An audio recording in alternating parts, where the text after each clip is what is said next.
Avec une présence imposante et une voix qui captive le public, Miao Jie a passé des décennies à maîtriser l'opéra Jin, un art traditionnel originaire de la province du Shanxi.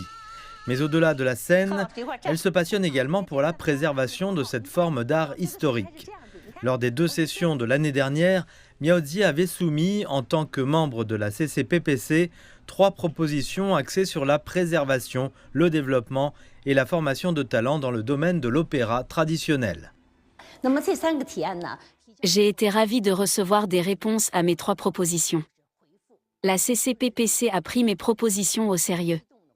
Chaque étape de la mise en œuvre m'a été communiquée en détail. L'année dernière, Miao Jie a mené des recherches dans plus de 10 villes à travers la Chine, explorant à la fois les progrès et les défis posés par le patrimoine de l'opéra. Sans recherche, il n'y a pas de droit à la parole.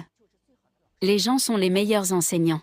Lors d'une visite à l'école primaire et secondaire de Chaoyang dans la ville de Jinzhong, de la province du Shanxi, elle a observé la façon dont les élèves concilient les études et l'entraînement à l'opéra. Je suis sûre que les enfants auront un avenir brillant.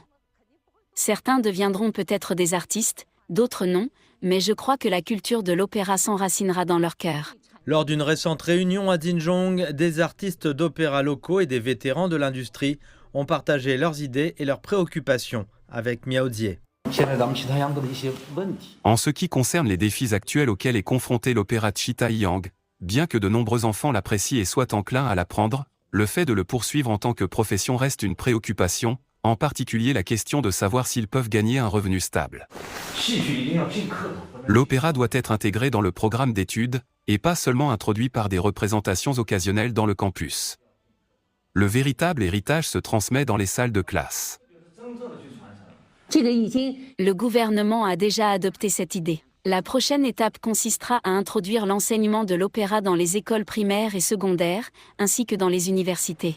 Miao Jie a affiné ses propositions pour les 2 sessions de cette année en mettant l'accent sur le développement intégré de la préservation du patrimoine culturel et de la revitalisation rurale.